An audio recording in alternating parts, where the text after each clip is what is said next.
Proses hukum yang menimpa Nikita Mirzani terus bergulir di Pengadilan Negeri Jakarta Selatan setelah membacakan eksepsi atau nota keberatan atas dakwaan jaksa penuntut umum di sidang kemarin. Status Nikita Mirzani sebagai terdakwa dugaan tindak pemerasan dan TPPU yang dilaporkan Reza Gladys memasuki momen krusial. Lantas, bagaimana skenario yang bakal terjadi di persidangan ke depannya? Kuasa hukum Nikita Mirzani, Fahmi Bahmid, memberikan gambaran soal akan seperti apa jalannya sidang. Setelah pekan kemarin, pihak Nikita Mirzani dan kuasa hukumnya membacakan eksepsi. Proses berikutnya adalah pembacaan tanggapan jaksa penuntut umum terhadap eksepsi terdakwa. Sidangnya sendiri bakal berlangsung pada 8 Juli 2025 di Pengadilan Negeri Jakarta Selatan. Ya, dari eksepsi yang kemarin kami bacakan setebal 120 halaman, insya Allah hari Selasa tanggal 8 jaksa akan menanggapi hal tersebut. Itu menjadi hak dari jaksa, sepenuhnya nanti saya serahkan kepada majelis hakim untuk memutuskan terkait dengan adanya eksepsi tersebut. Dalam eksepsinya, pihak Nikita Mirzani mengungkap beberapa poin yang dianggap janggal dari dakwaan jaksa penuntut umum. Salah satu yang menjadi sorotan adalah penetapan pasal 369 ayat 1 KUHP dalam dakwaan JPU yang dianggap pihak Nikita Mirzani mengandung unsur error in subjecto. Menurut Fahmi Bahmid, penetapan pasal 369 ayat 1 terjadi kekeliruan karena untuk pasal tersebut yang harusnya membuat laporan adalah PT Glavitsia RMA Group, perusahaan kosmetik milik Reza Gladys secara perusahaan, bukan Reza Gladys secara personal karena berkaitan dengan produk yang dibuat perusahaan tersebut. Ada beberapa poin-poin penting yang krusial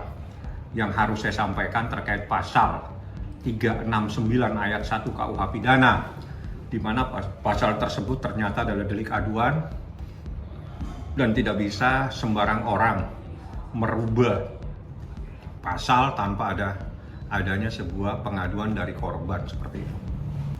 Jadi pasal yang dirubah itu adalah pasal dakwaan kedua, yaitu mereka yang melakukan, yang menyuruh melakukan, dan yang turut serta melakukan perbuatan dengan maksud untuk menguntungkan diri sendiri atau orang lain secara melawan hukum dengan ancaman pencemaran baik dengan lisan maupun tulisan, atau dengan ancaman akan membuka rahasia, memaksa seseorang supaya memberikan barang, sesuatu yang seluruhnya atau sebagian kepunyaan orang itu atau orang lain, atau supaya membuat hutang atau menghapuskan piutang. Ini pasal 369 ayat 1 itu unsurnya ini ada di dakwaan kedua, dan pasalnya jelas sebagaimana diatur perbuatan terdakwa sebagaimana diatur dan diancam pidana dalam pasal 369 ayat 1 Kitab Undang-Undang Hukum Pidana junto pasal 55 ayat 1 ke 1 Kitab Undang-Undang Hukum Pidana.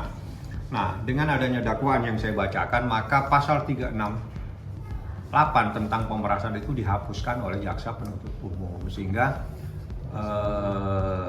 pemahaman yang selama ini ada di mana kita disangka telah melakukan pemerasan itu dihapus oleh jaksa. Namun kita hanya didakwa melakukan pencemaran lisan dan tertulis untuk mendapatkan sesuatu. Seperti itulah halnya. Jadi awal dari perkara ini adalah adanya pasal pemerasan yang diatur dalam pasal 368. Baik dalam proses laporan polisi, penyidikan maupun penetapan tersangka, semuanya adalah pasal 368 tentang seseorang melakukan pemerasan. Tapi pada proses penuntutan di dalam dakwaan jaksa penuntut umum, pasal pemerasan yang ada di pasal 368 itu dihapuskan. Yang dimunculkan adalah pasal KUHP ya, 369 ayat 1 tentang pencemaran secara lisan atau tertulis yang akan membuka rahasia dan akan menguntungkan diri sendiri. Itu pasalnya seperti itu. Dan itulah yang menjadi masalah karena pasal tersebut adalah bukan delik pidana umum tapi delik aduan. Nah, kalau delik aduan pasal 369 ayat 2 itu harus ada yang lapor. Tidak bisa dirubah seperti yang paling penting dari eksepsi itu bahwa terjadi error in subjecto. Artinya korban yang sebenarnya itu adalah menurut eksepsi kami adalah perusahaan PT letih kita. Seperti itu. Jadi bukan dokter RG. Itulah yang kita sampaikan di dalam eksepsi dan dibacakan secara bergantian sama teman-teman, sehingga kami mengajukan gugatan bahwa terjadi error in subjecto, bahwa yang harusnya yang menjadi korban itu bukan pribadi manusia, tapi adalah badan hukum Ya, kalau memang ada hal-hal yang menurut hakim bahwa ini adalah delik aduan tapi tidak dilaporkan, bahwa terkait dengan adanya error in subjecto, bahwa korbannya ini sebetulnya PT tapi kok kenapa manusia yang lapor, itu urusannya hakim nanti menilai apakah itu masuk dalam eksepsi atau masuk dalam pokok perkara. Itu biar majelis hakim. Tak hanya yang berkaitan dengan dakwaan yang menyangkut pasal 369, saat pembacaan eksepsi di persidangan yang lalu, pihak kuasa hukum Nikita Mirzani juga menyoroti ketidakcermatan jaksa penuntut umum dalam dakwaan ketiga Nikita Mirzani yang berkaitan dengan dugaan tindak pidana pencucian uang. Pihak kuasa hukum Nikita Mirzani juga menyoroti ketidakcermatan JPU dalam dakwaan ketiga Nikita Mirzani yang berkaitan dengan tindak pidana pencucian uang. Dalam eksepsinya, kuasa hukum Nikita Mirzani menilai JPU tidak mengurai tindak pidana asal yang membuat kliennya didakwa dengan pasal 3 Undang-Undang TPU. Kan yang jelas kami sudah memberikan peta terhadap permasalahan ini dalam bentuk eksepsi. Jadi eksepsi kami itu adalah bentuk peta kepada majelis adanya persoalan seperti itu. Kami tadi sudah melihat sekilas, tapi intinya eksepsi yang begitu banyak itu akan menjadi suatu beban daripada majelis hakim membacanya. Tapi yang pasti eksepsi itu adalah menyangkut, biasanya ada menyangkut masalah formil dan material. Formil itu adalah identitas terdakwa maupun menyangkut masalah wewenang mengadilin, atau dikatakan wilayah mana yang bisa menentukan pengadilannya. Itulah dikatakan daripada eksepsi itu. Kedua, menyangkut material ada menyangkut masalah pasal-pasal yang didakwakan. Jadi contoh kami katakan, kasusnya percintaan didakwa membunuh, itu tidak bisa. Atau kasusnya pemerasan didakwa membunuh, itu yang tidak bisa. Itu yang dibantah. Itu yang di eksepsi. Tapi kalau kasusnya pemerasan, ya pasalnya pemerasan sah secara hukum.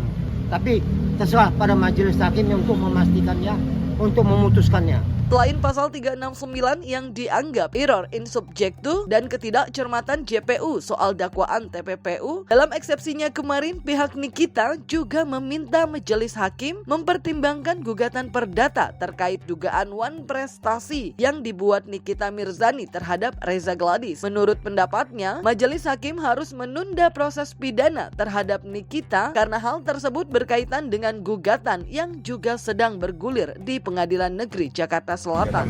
Ya, kalau terkait uang 4 miliar itu, karena yang menjadi korban ini kan sesuai dengan dakwaannya itu adalah kan Reza.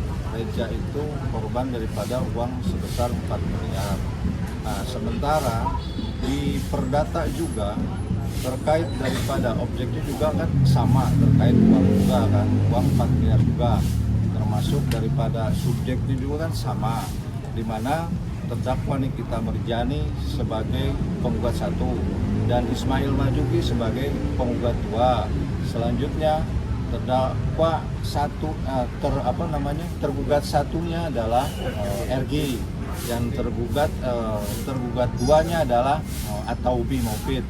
Nah, di mana sesuai dengan pasal 81 KUHP dan SEMA pasal 1 nomor 1 1956, jika terjadi adanya perkara perdata, dalam hal ini ada perkara nomor 489 yang saat ini masuk dalam tahap mediasi, maka kami memohon kepada termasuk terdakwanya sendiri agar perkara ini untuk dihentikan sampai dengan perkara daripada perdata nomor 489 itu selesai dan memiliki kekuatan hukum dan yang tetap. Itu kurang lebih. Oh, itu nggak ada hubungan lah perdata dengan pidana. Ya, seperti yang pernah kami sampaikan kepada media juga bahwa kalau menyangkut alas hak, ya dikatakan pidananya masalah hak atas rumah, ya karena belum jelas siapa pemilik rumahnya, itu ada perdatanya. Ditentukan dulu siapa pemiliknya, itu bisa perdatanya jalan.